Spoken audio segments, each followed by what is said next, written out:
ago we hear the word indigenous. Maybe we think people who are wearing traditional clothes, or living in far mountains, or even practicing ancient rituals.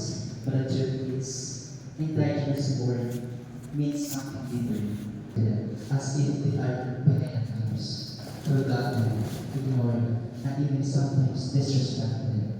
Yet they are the one who first understood the true meaning of living with nature, with harmony in nature, and of community over competition, and of wealth beyond, and of wisdom beyond wealth.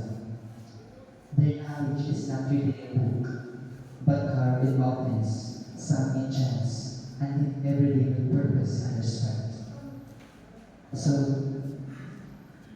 teaching our next generation or the youth that progress does not mean forgetting about the nation. In a world obsessed with technology, the wisdom of indigenous people remind us that no machine can replace the balance between humanity and nature. We need to honor them. We need to stand with them, fight for them, and recognize them.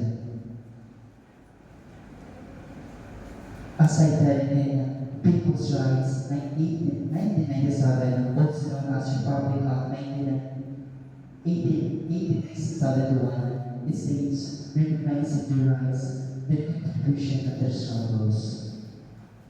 We the youth should be the one who will protect their land, listen to the voice, and give them the respect that they always deserve. Let's break the stigma of differences. Let's share the knowledge that the indigenous people have contributed to our nations. Let always be in our mind that our indigenous people is the backbone of our history.